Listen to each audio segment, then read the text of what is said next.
Hello, मेरा नाम लाजो है। मैं अभी 22 साल की हूँ और गांव में रहती हूँ।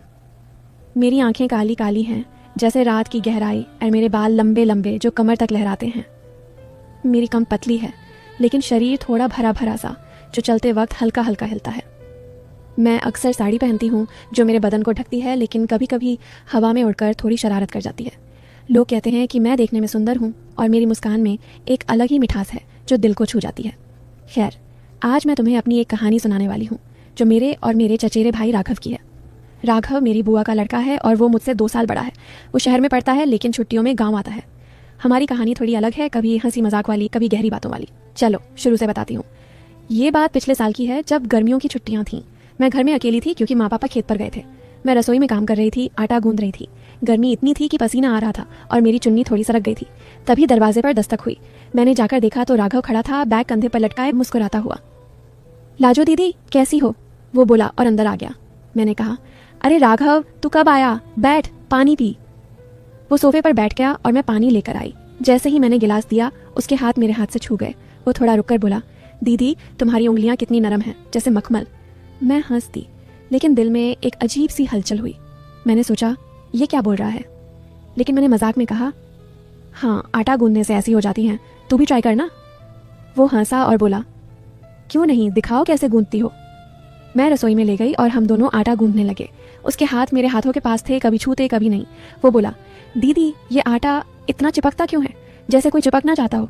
मैंने कहा, अरे पानी कम डाल वरना चिपक जाएगा। लेकिन उसके शब्दों में कुछ और मतलब लग रहा था। हम हंसते हंसते काम करते रहे और वो बार बार मेरी तरफ देखता। मैंने सोचा कहीं ये कुछ सोच तो नहीं रहा, लेकिन नहीं, वो तो बस मजाक कर रहा था। शाम तक हमने खाना बनाया और फिर छत पर बैठकर बातें करने लगे। रात हो गई थी लेकिन गर्मी से नींद नहीं आ रही थी। मैं अपनी चारपाई पर लेटी थी और राघव बगल वाले कमरे में। तभी वो आया, दीदी नींद नहीं आ रही, चलो कुछ बातें करें। मैंने कहा, ठीक है लेकिन धीरे बोलना, घर वाले सो रहे हैं। वो मेरी चारपाई के पास बैठ गया और हम बातें करने लगे। वो बोला, दीदी तुम्हारी आंखें कितनी गहरी हैं, जैसे कोई राज छुपा हो। मैं शर्मा गई लेकिन बोली, अरे क्या बकवास कर रहा है, तू शहर में क्या क्या सीख कर आया। वो हंसा और बोला, कुछ नहीं, बस तुम्हें देखकर लगता है कि तुम में कोई जादू है। अगर मैं तुम्हारा हाथ पकड़ूं तो क्या होगा। मैंने चौंक कर कहा, राघव क्या बोल रहा है, हम भाई बहन हैं। लेकिन उसके चेहरे पर एक शरारती मुस्कान थी, जैसे वो टेस्ट कर रहा हो। मैंने विषय बदल दिया, बताओ शहर में तेरी कोई गर्लफ्रेंड है। वो बोला, नहीं दीदी, लेकिन अगर होती तो तुम्हारी जैसी होनी चाहिए, जो इतनी नरम और मीठी हो। उसके शब्दों में डबल मीनिंग था लेकिन मैंने अनदेखा किया। हम रात भर बातें करते रहे, कभी हंसी कभी गंभीर। वो मेरे पैरों के पास बैठा था और कभी उसका हाथ मेरे पैर से छू जाता। मैं सोचती रही कहीं ये आगे कुछ करने की सोच तो नहीं रहा, लेकिन वो बस बातें करता रहा। और सुबह हो गई। अगले दिन सुबह हम दोनों घर के पीछे वाले बगीचे में गए। वहाँ आम के पेड़ थे और मैं आम तोड़ रही थी। राघव बोला, दीदी मैं ऊपर चढ़कर तोड़ता हूँ। वो पेड़ पर चढ़ गया और मैं नीचे से पकड़ रही थी।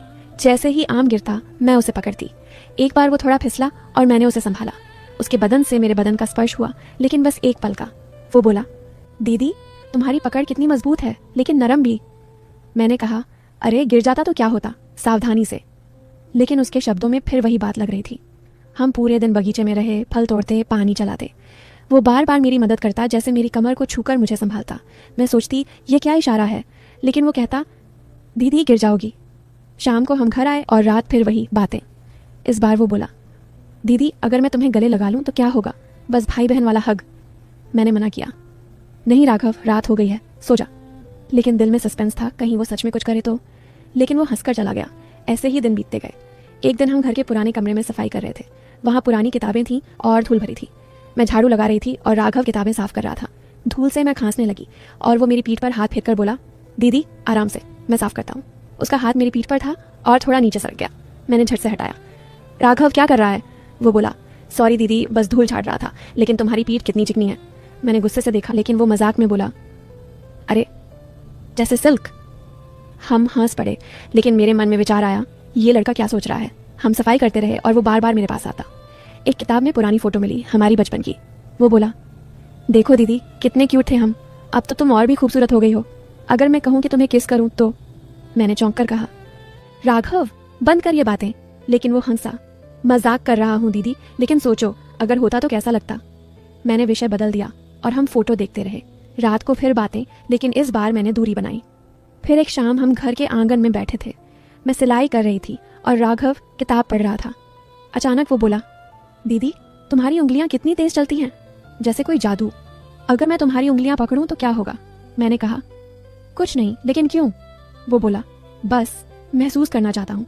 मैंने हाथ बढ़ाया और वो मेरी उंगलियां छूने लगा। उसका स्पर्श गर्म था और मैंने सोचा कहीं ये आगे बढ़े तो, लेकिन वो बस छूकर बोला, वाह कितनी मुलायम। हम बातें करते रहे, गांव की, परिवार की। वो बोला, दीदी तुम्हारी शादी होनी चाहिए, लेकिन जो लड़का आएगा वो खुशकिस्मत होगा। तुम्हारा बदन जैसे। मैंने टोका, बस कर राघव। लेकिन उसके शब्दों में कुछ था। रात को मैं सोचती रही, ये सब क्या है? सस्पेंस बढ़ता जा रहा था। ऐसे ही हफ्ते बीत गए।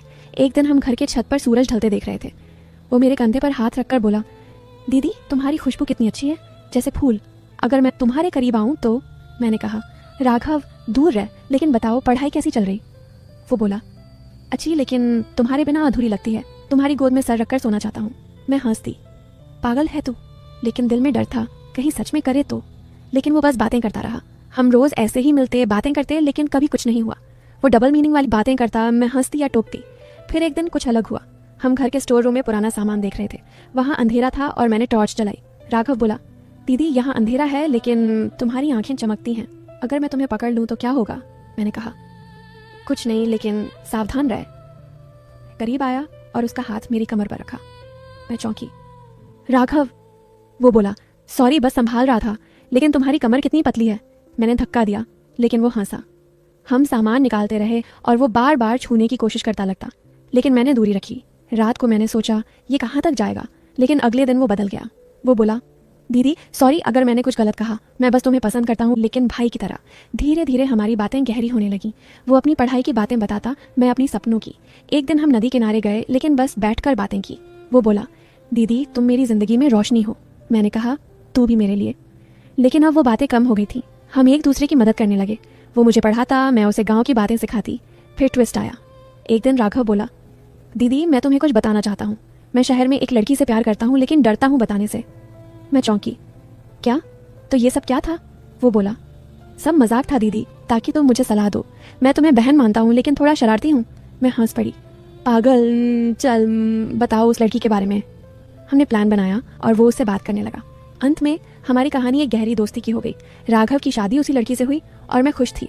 थरकी सोचते होंगे कि कुछ हुआ, लेकिन असल में ये प्यार की कहानी थी, भाई बहन वाली। और अब सब कहते हैं कितनी अच्छी कहानी है।